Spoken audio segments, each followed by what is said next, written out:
All right, now with that disclaimer, let us begin. What we're going to do is a little bit different. We're going to talk about a case study, but we're going to use the case study as a proxy to show you what the research methodology has been. So let me start with the end. What we do is case study intensive work, field-based. Both of us have done research in Northern Ireland. It is there's also some content analysis in there. The approach and where we come from is highly interdisciplinary. If you heard our bios, you understand why. There is a practitioner coming from the conflict resolution field, and as for myself, I come more from the human security conflict transformation area, and I look at internal dynamics of civil wars and how non-state armed groups act in civil war. So what brought Ariel and I together is our common work in Northern Ireland. And what brought us together is this question. We look at how non-state armed groups, such as the IRA, of course, shift from violent struggle to non-violent political engagement. So how do armed groups move from terrorism to politics and give up their former violent ways? And within this very broad umbrella, what I work specifically and what we'll be working on this particular research is what tools do these groups use for internal negotiations? How do they convince their hardcore militancy to give up weapons and embrace non-violent methods? So what kind of processes need this internal consensus building ongoing exercise? So that's the main framework, and that's what we're going to talk about in the next 15 minutes or so. Right, so just to give a 1-minute snapshot about the theoretical implication of this, which I think is also important, the issue of intergroup negotiations and intergroup consensus building is somewhat underdeveloped in the literature on conflict resolution. We think that there's a problem with that. We think that intergroup dynamics, organizational politics within organizations, so what happens within the group is just as important as what happens between the groups. So there's a strong link between intra-group and intergroup negotiations.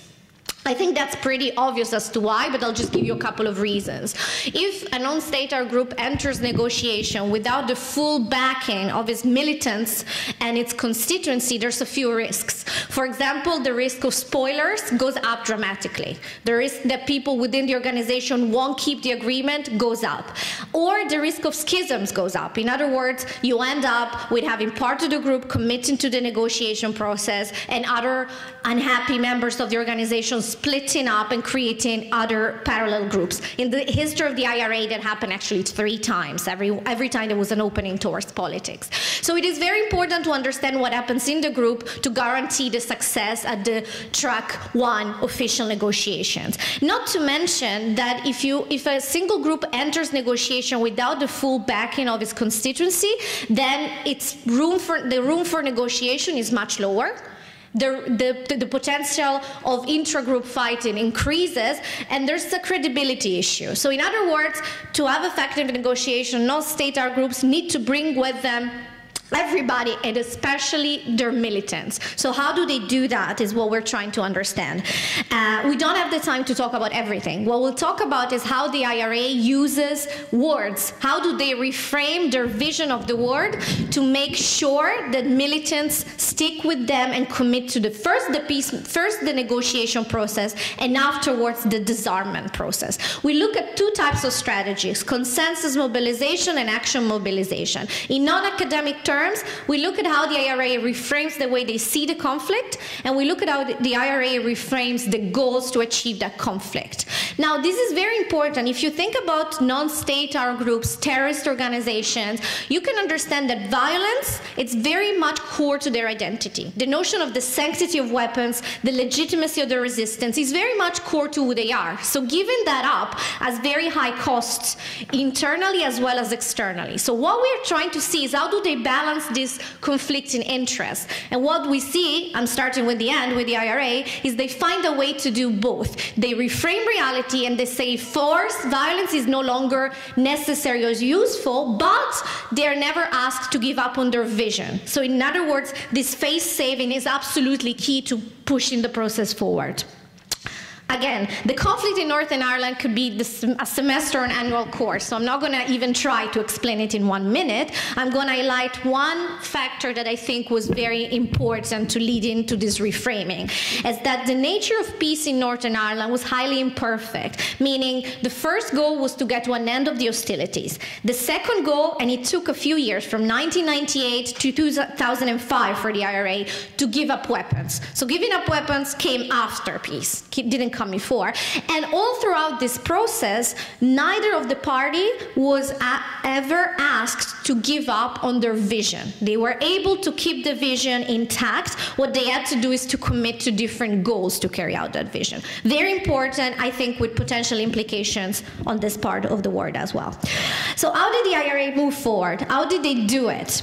I'm going to talk about the first set of action mobilization. So I'm going to talk how did they reframe the conflict to make peace, and then Ariel is going to say how did they reframe the use of force. So let's start with the conflict. If you read what the IRA says about themselves and about how they see the conflict in Northern Ireland in their first manuals, so I'm using the 1973 training manual, and they have a very clear vision of who they are, what they stand for, and what they want to achieve. They see their goal as national liberation. The slogan is independence or civil war. They see themselves as fighting in an asymmetric conflict against an occupying power. They see themselves as a member of a part of an anti-colonial struggle. They see their main enemy as the British occupier. They don't see the loyalist community in Northern Ireland as the main problem. They see it as a byproduct of the British occupation. So they say, once we kick the Brits, using their terminology, out of Northern Ireland, we are going to be able to deal with what we call Irish unionists, and we're going to be able to bring them on board, but the main enemy is the United Kingdom. If you look at this framework, it's inflexible, dogmatic, and doesn't leave much option for negotiations. It's victory or death. It doesn't really help in terms of moving from war making to peacemaking. So they had to shed this framework and to move towards a completely different understanding of the conflict without admitting or without saying we were wrong or without saying we give up on our vision, which is a united 32-county Ireland. So how they did that, it was actually a long process. It took a few years. I can't explain. Maybe in Q&A I can tell you how they did it specifically. But the result is that they reframed their goal from talking about national liberation to talking about the right of self-determination, which is by definition something you can work on in a much more inclusive way. Because when they start talking about the right of self-determination, they stop seeing Northern Ireland as an asymmetric anti-colonial struggle, and they start to talk about it as an internal political struggles within two communities. That leads to very big changes in how they define the enemy. The British government, from being the main enemy, becomes actually referred to as a potential persuader to solve the conflict. And more importantly, I think most importantly, defining the conflict not as an asymmetric national liberation struggle, but as an internal struggle between two communities, allowed for the first time for the IRA to recognize and acknowledge the grievances and the deeply rooted fear of the unionist community and to deal with them as an inherent reality of Northern Ireland. So through three basic changes in language, just language, there was no change in action, but just three main changes in language, we have a very big reframing of the goal, of the way the enemy is seen, and of the nature of the conflict. This allows to open space for negotiation, to shed that intractability of the conflict, and to open a channel with the other side. At the same time, it allows to preserve credibility and to save face internally, because they never say armed struggle is wrong. They never say we don't want a united Ireland anymore, or it is not a right. They keep the vision, but they change the terminology, open a channel for negotiation. And with that, I'll give it to Ariel for part two. So, in addition to reframing the conflict itself, the IRA reframed its strategy, the means that it uses to achieve its goal. It went from a violent strategy to a political one. And the way they did this was the wording of using an armed struggle, which was very much inherent in their nature as an organization, to an unarmed struggle. not pacifism, not nonviolent resistance. The IRA leadership did not wake up one day and decide that violence was morally wrong.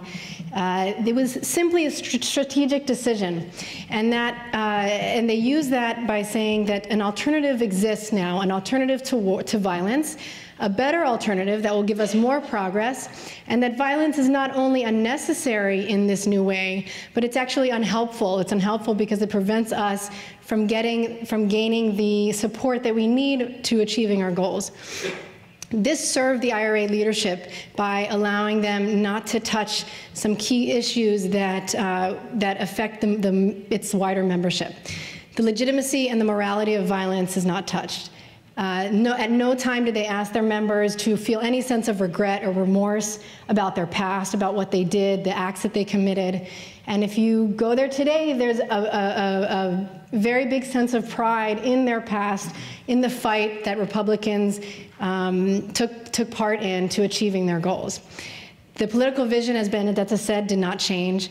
The sacrifices that they went through and were honored still today. Their past achievements, their legacy was also still honored. And finally, the combatants as individuals, their sense of purpose, that did not change. They're still fighting for the cause. They're just doing it. They're contributing to their cause in different ways. They were given new roles. Instead of being a bomb maker or a driver or an intel gatherer, they are joining their political party, Sinn Féin. They are working in community development to improve their neighborhoods and their schools, to bring jobs to their community. So their sense of loyalty to their cause and to their people, that was left untouched. The result is that the combatants were able to abandon violence without abandoning their cause, without abandoning their Republican identity, and without betraying their comrades, both their fallen comrades and their fighters in arms. Now, why and how did this happen? There were several triggers for reframing. The first would be the perception of a stalemate that the IRA felt, especially in the 80s and early 90s, at the hands of the British government, the British Army, the suffering that they were experiencing, and also at the hands of the local militant organizations, their enemies, the loyalists. Now, the perception of the stalemate and the decision to change strategy came very organically from the prison experience itself. In the late 70s and throughout the 80s, the dissatisfaction with the IRA leadership and the sense of stalemate caused the prisoners, the IRA prisoners, to start thinking about, what are we doing? Is this getting us anywhere? We're spending our lives in prison. What's happening here? And they started having discussions, strategy discussions in prison, and there was a psychological containment that they experienced where they had a safe space to explore ideas, risky ideas that were not being talked about on the outside.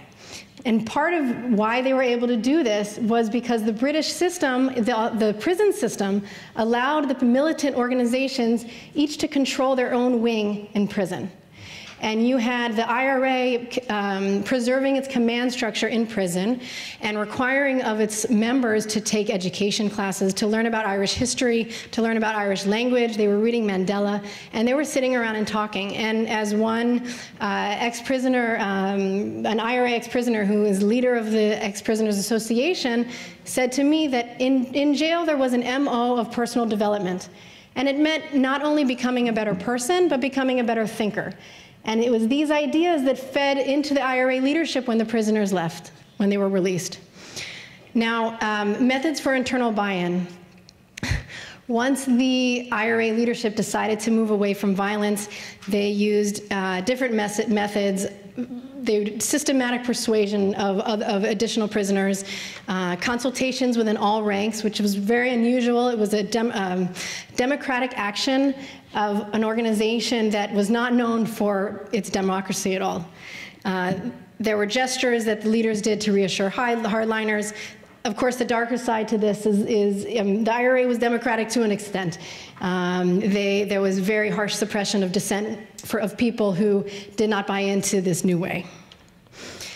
And after the agreement, as Benedetta mentioned, it took 8 years for the IRA to hand over its weapons. And I'm just going to skip, well, one moment, okay. I'll just read this. It's a powerful quote of their announcement to end the armed struggle. The leadership of the IRA has formally ordered an end to the armed campaign.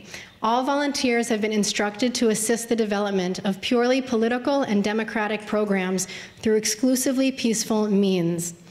So what you have here is a transformation of an organization from militancy to political civic behavior,